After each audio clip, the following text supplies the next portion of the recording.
Village food with Rupsana, আমি সেই রূপসানা আবারও এসে গেলাম দারুণ স্বাদের রেসিপি নিয়ে। দেশি মুরগি আলু দিয়ে ঝোল বানিয়ে দেখাবো। এবার আমি মাংসটা ম্যারিনেট করে নেব। তার জন্য আমি এখানে 1 চা চামচ হলুদ গুঁড়ো,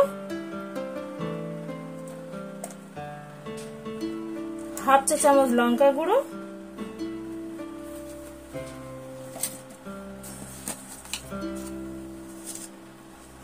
স্বাদ মতো নুন আর দেব পরিমাণ মতো সরষের তেল।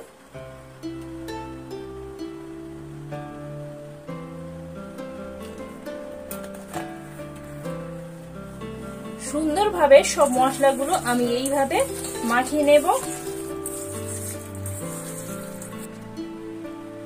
এখানে আমার 500 গ্রাম মাংস, এটা আমার ম্যারিনেট করা হয়ে গেছে।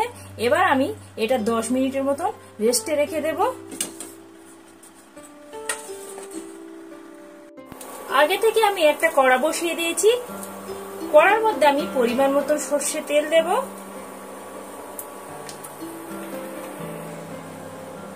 তেলটা আমার এখানে গরম হয়ে গেছে। আমি একটা তেজপাতা তেলের মধ্যে দিয়ে দেব।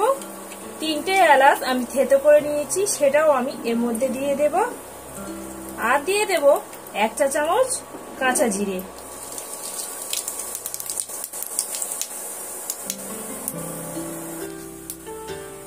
পাঁচশো মাংসের জন্য আমি এখানে 2টো বড় বড় সাইজের পেঁয়াজ নিয়েছি, সেটাও আমি তেলের মধ্যে অ্যাড করে দিচ্ছি।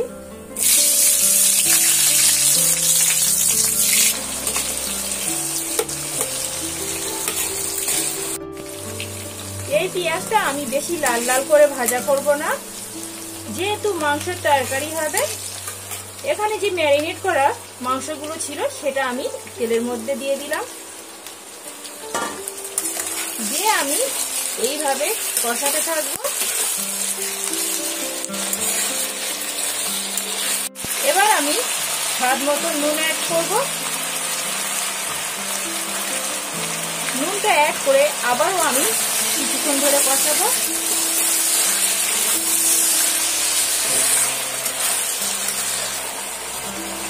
এবার আমি 1 চা চামচ একদম উঁচু করে হলুদ গুঁড়ো অ্যাড করে দিলাম। আর দেব 1/2 চা চামচ লঙ্কা গুঁড়ো।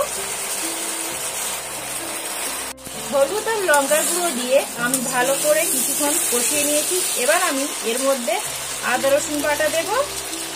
এই যে একদম উঁচু করে এখানে আমি 1 চা চামচ আদা রসুন বাটা দিয়ে দেব। দিয়ে আমি মাংসটা আবারও ভালো করে কষাতে থাকবো।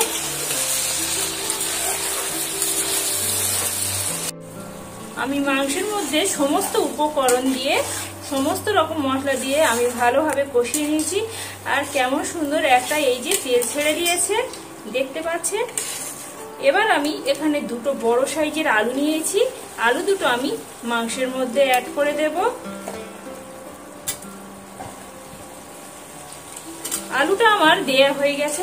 আবারও আমি মাংসের সঙ্গে আবারও কিছুক্ষণের জন্য আমি এইভাবে কষাতে থাকবো।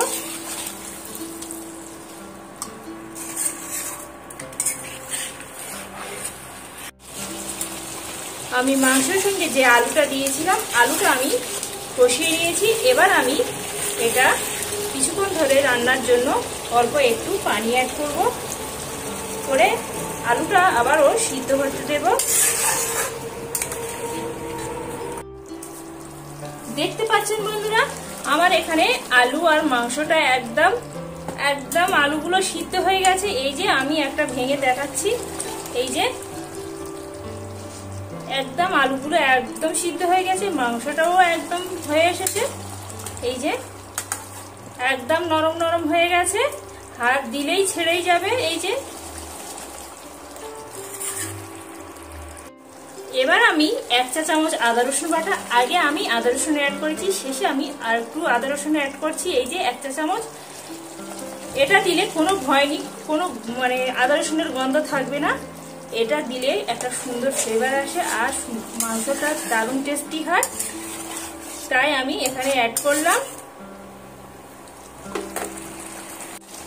এখানে আমি আদা রসুন দিয়ে আমি হালকা আঁচে একটু মানে রান্নাটা করে দিয়েছি। তারপরে আমি এখানে এই চামচ মেপে আমি এখানে 3 চামচ টক দই নিয়েছি, সেটাও আমি এর মধ্যে অ্যাড করে দিচ্ছি। টক দইটা দেওয়ার জন্য দারুণ একটা টেস্টি হয়, খেতেও খুবই ভালো লাগে। টক দইটা আমার এখানে অ্যাড করা হয়ে গেছে, দিয়েও আমি 2 মিনিটের মতন চাপা দিয়ে দেব। টক দই দিয়ে আমি 2 মিনিটের জন্য ঢাকা দিয়ে রান্না করে নিয়েছি আবারও। আর আমার এখানে গোলমরিচ গুঁড়ো, জিরে মরিচ গুঁড়ো একসঙ্গে আমি এখানে পেস্ট করে রেখেছি, সেটাও আমি এর মধ্যে দিয়ে দিচ্ছি। এবার আমি এখানে গরম মশলার গুঁড়ো 1 চা চামচ অ্যাড করে দিলাম।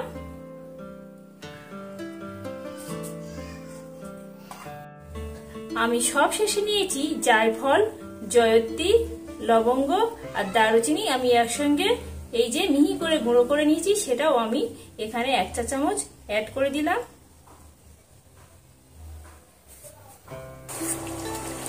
দেখতে পাচ্ছেন বন্ধুরা কত সুন্দর এই দেশি মাংস কষাটা, দেশি মুরগির মাংসটা আমি একদম সহজ পদ্ধতিতে এখানে রান্না করে নিয়েছি। আর কত সুন্দর লোভনীয় দেখতে হয়েছে, যেমন সুন্দর লোভনীয় দেখতে হয়েছে তার থেকে আরো বেশি খেতে সুস্বাদু হয়। এই যে দেখা পাচ্ছেন, এইভাবে হলেও বন্ধুরা আমার মতন একবার ট্রাই করে বাসায় দেখবেন, আশা করি খুবই ভালো লাগবে। আমি সব শেষে নিয়েছি জায়ফল, জয়ত্রী, লবঙ্গ আর দারুচিনি আমি একসঙ্গে মিহি করে গুঁড়ো করে নিয়েছি, সেটাও আমি এখানে 1 চা চামচ অ্যাড করে দিলাম।